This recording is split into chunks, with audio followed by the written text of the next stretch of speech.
Bonjour à tous, j'espère que vous allez bien. On se retrouve aujourd'hui pour faire le bilan de mes investissements. Ça fait maintenant un petit peu plus de 2 ans que je commence vraiment à m'intéresser à tout ce qui est investissement en bourse, investissement immobilier et je vous ai pas trop fait de vraies vidéos, bilan de mes investissements, un petit peu comment je statue, voir leur performance, voir ce qui s'est passé, etc.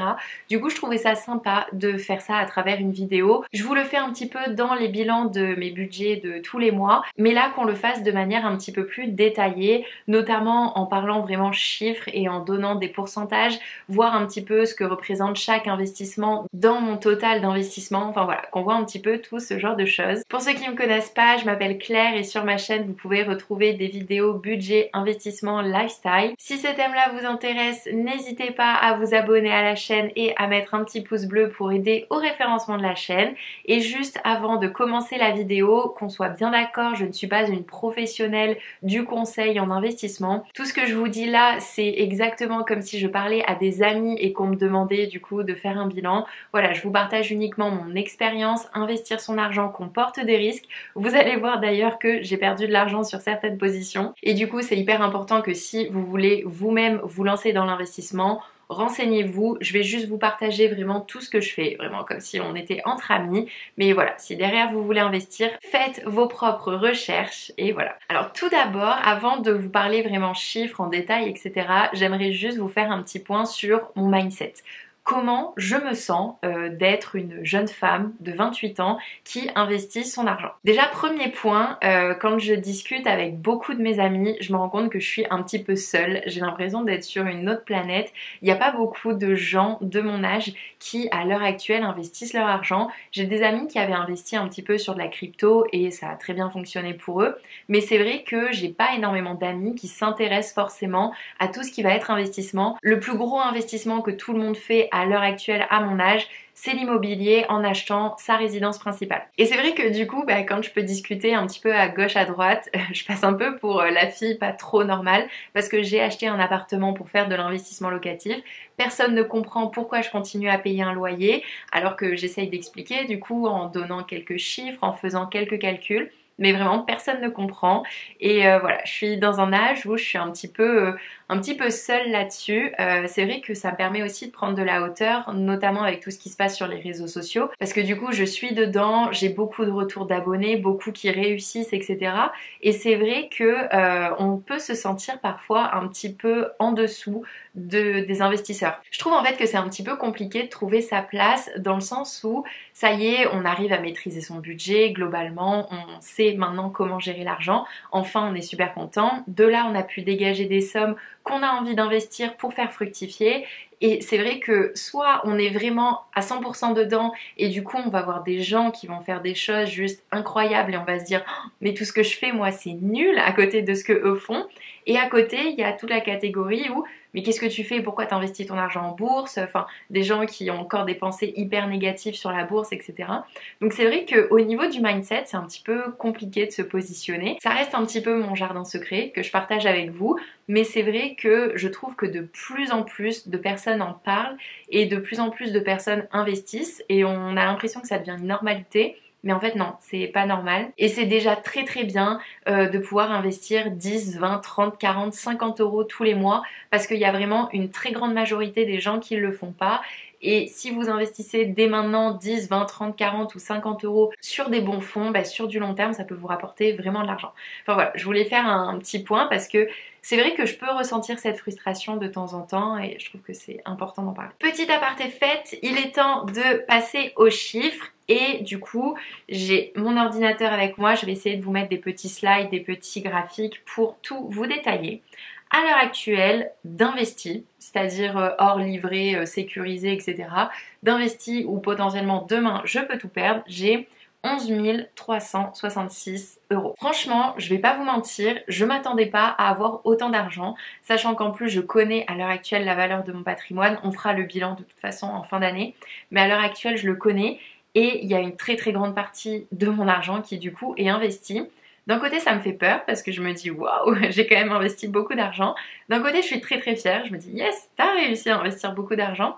Et d'un autre je me dis bon, il va falloir faire encore plus si derrière tu vas pouvoir atteindre tes objectifs financiers. Juste pour faire du coup le détail au niveau de la répartition, j'ai deux grandes classes d'actifs sur lesquelles j'ai investi, l'immobilier via l'immobilier physique, papier, pierre et les actions. Au niveau des actions, on va distinguer 4 types de comptes que je détiens, un compte titre ordinaire, une assurance vie, un plan d'épargne action et un compte épargne entreprise. Du coup, à l'heure actuelle, on peut dire que j'ai 5 gros comptes d'investissement immobilier et les 4 que je viens de vous citer. Au niveau de la répartition, qu'est-ce que ça donne? On peut voir qu'à l'heure actuelle, là où j'ai investi le plus d'argent, ça reste dans mon investissement immobilier qui chiffre à 4 500 € et qui donc va représenter à peu près 40% de mon portefeuille d'investissement. En fait, cette somme-là, c'est vraiment la valeur nette, c'est-à-dire que dessus, j'ai enlevé le crédit, j'ai enlevé tout ce que j'avais dessus et à l'heure actuelle, si je revends mon bien uniquement le prix où je l'ai payé, j'aurais gagné 4 500 €. Ensuite, au niveau des actions, ce qui va représenter la deuxième plus grosse partie de mon portefeuille, c'est mon plan d'épargne action qui à l'heure actuelle se chiffre à 3 494 €. Je suis plutôt très contente parce que c'est vrai que c'est quelque chose que j'ai commencé il y a seulement un an, un petit peu plus d'un an, je l'ai commencé au mois de septembre. J'ai réussi à être régulière dessus et le gros avantage du plan d'épargne action, c'est un avantage et un inconvénient, mais pour moi c'est un gros avantage, c'est qu'on ne peut pas y toucher à 25 ans. Vous pouvez y toucher en cas de gros coups durs, etc. mais derrière vous perdez tout l'avantage du plan d'épargne action.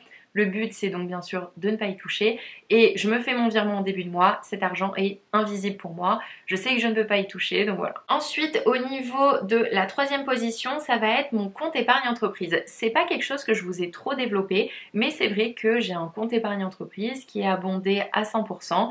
On en parlera un petit peu tout à l'heure. Franchement, c'est pas ce que j'aurais choisi en priorité. Mais l'abondement fait que je suis restée sur mon compte épargne entreprise, mais on le détaillera tout à l'heure. Et enfin, pour terminer, mon compte titre ordinaire à 992 €. Celui-là, il est en chute libre la plus totale. J'ai acheté beaucoup de LVMH dessus et à l'heure actuelle, LVMH est vraiment au plus bas.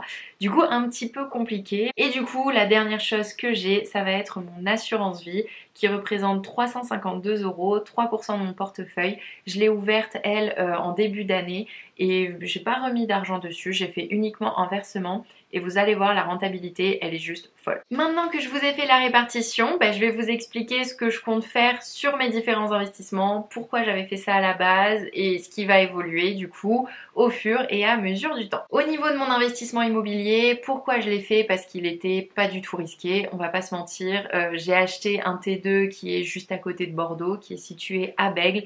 Il y avait déjà une locataire à l'intérieur. C'est un appartement dans une résidence qui est très récente, il n'y a jamais eu de problème, les charges de copropriété sont très faibles, la locataire se sent très très bien dedans.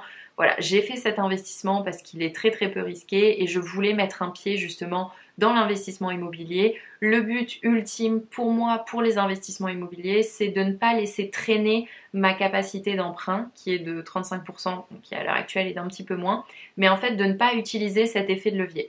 Je voulais pas parce que on peut l'utiliser, n'importe qui peut l'utiliser et je trouve que ça peut être très très intéressant que ce soit votre locataire en fait qui paye votre crédit. J'aimerais franchement racheter un nouveau bien. Le problème c'est qu'avec les taux actuels, je ne trouve pas un bien qui correspond un petit peu à mes critères.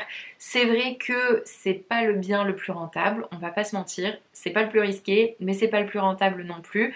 Ça me permet aussi du coup maintenant de prendre un petit peu de la hauteur et de voir ce que je referai et ce que je ne referai pas, notamment acheter un bien où il y a déjà un locataire dedans, je pense que j'éviterai, ou alors essayer d'acheter un bien avec quelques travaux à faire, notamment parce que j'adore personnellement faire des travaux et parce que je trouve ça intéressant. Là, c'est vrai que c'est un appartement, en fait, on n'a vraiment rien fait dedans. C'est un investissement qui est 100% passif. On a une gestionnaire qui s'occupe de notre appartement. Ça, je la garderai. Je sais que c'est une somme qui sort tous les mois, mais vraiment, c'est une tranquillité d'esprit. Enfin, je ne m'en occupe absolument pas et je sais que sur le long terme, les frais seront largement payés. Le temps, c'est de l'argent, il faut pas l'oublier. Au niveau de mon compte titre ordinaire, du coup, et des actions pures que j'ai, là-dessus, j'aimerais le développer, notamment à l'aide de trackers pour essayer de mieux cibler les sociétés dans lesquelles j'investis. À l'heure actuelle, je suis en train de tester un tracker d'une personne qui m'a contactée. Je vous en parlerai un petit peu plus si je trouve que le tracker a un vrai intérêt. mais je pense qu'il y a des sociétés mondiales qui méritent vraiment qu'on investisse dessus. Et juste à l'heure actuelle, j'avoue, je ne sais pas comment les trouver. Il y a des gens qui font des jackpots, je vois pas pourquoi je ne pourrais pas moi aussi faire un jackpot, mais j'aimerais vraiment développer cette partie-là. Après, voilà, j'ai fait l'erreur d'acheter de base des actions européennes sur mon compte titre ordinaire et du coup, je ne bénéficie pas du tout d'avantages fiscaux. Je ne referai pas la même erreur, compte titre ordinaire égale action mondiale hors Europe. Au niveau de mon assurance vie, je suis positionnée du coup sur 2 ETF. L'objectif, ça serait vraiment de la faire grandir, c'est-à-dire qu'une fois que j'aurai atteint mon plafond au niveau de mes 10 000 euros de fonds d'urgence, qu'à l'heure actuelle je n'ai du coup pas atteint, j'aimerais vraiment pouvoir me focaliser sur mon assurance vie. J'ai pas envie d'avoir plus de 10 000 euros sur mon livret A, pour moi ça me suffit largement en cas de coup dur. En plus, l'argent sur l'assurance vie est beaucoup plus facilement accessible. Vous pouvez dessus investir sur des fonds euros. Enfin voilà, j'aimerais vraiment développer cette partie-là. Et du coup, pourquoi pas faire une répartition à 70% sur des ETF et 30% sur des fonds euros pour vraiment assurer un futur. Au niveau de mon PEA, vous le savez, je compte m'en servir pour acheter ma future résidence principale. C'est vraiment mon objectif. Il me reste du coup 4 ans pour essayer de constituer le plus gros apport.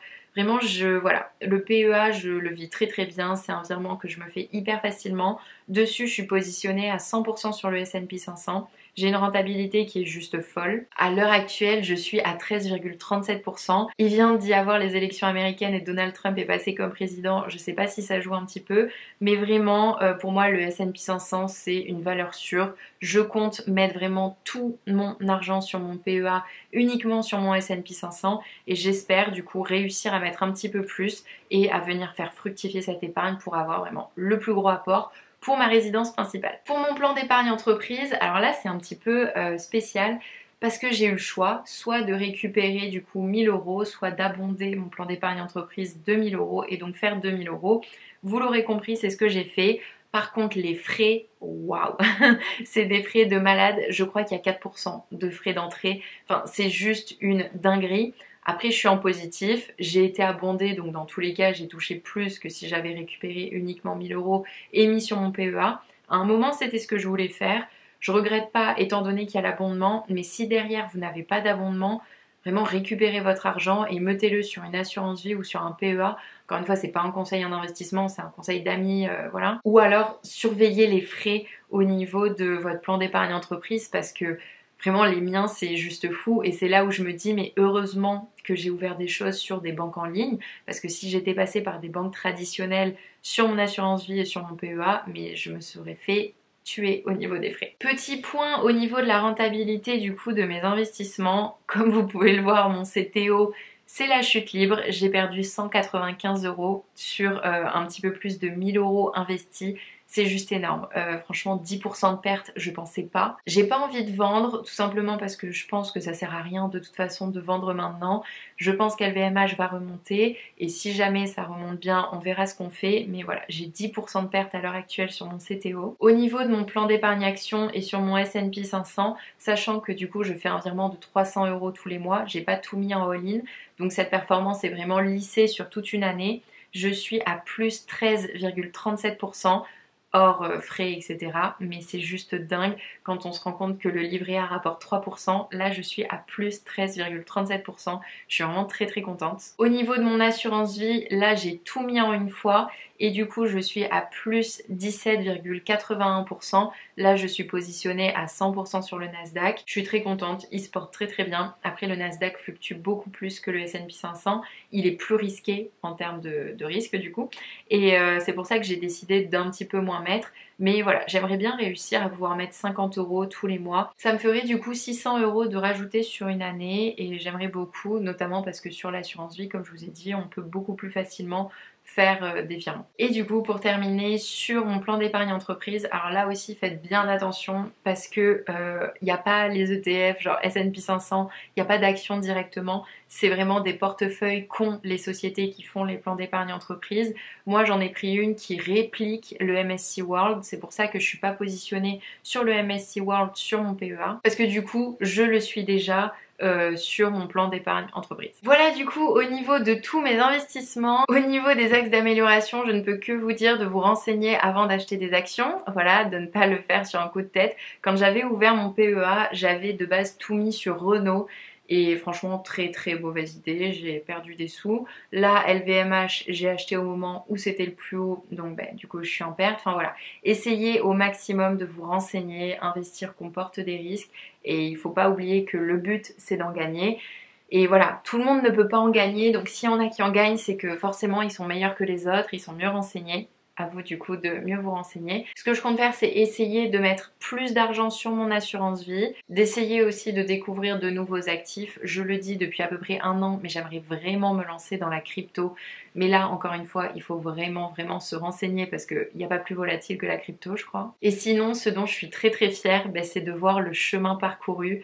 Avant d'avoir cette chaîne YouTube, je n'avais rien investi, vraiment rien du tout, je partais de zéro. À l'heure actuelle, on voit que j'ai investi un petit peu plus de 11 000 euros. C'est juste fou. Enfin, je suis très fière de moi. J'espère que vous aussi, si vous avez investi votre argent, vous pouvez être fiers de vous. C'est long, mais le travail paye, comme toujours. Si jamais vous êtes novice au niveau des investissements, tout ce que je peux vous dire, c'est renseignez-vous et pourquoi pas tenter, notamment sur Trade Republic, qui a un compte titre ordinaire, mais où vous pouvez investir vraiment de petites sommes. Après, vous êtes bien renseigné. Vous pouvez aussi investir sur des ETF, du coup, qui vont être moins risqués. Enfin, c'est vrai qu'à l'heure actuelle, sur YouTube, il y a notamment des conseillers en gestion de patrimoine, des conseillers en investissement financier qui font des vidéos gratuites et qui vous expliquent un petit peu comment fonctionne la bourse, etc.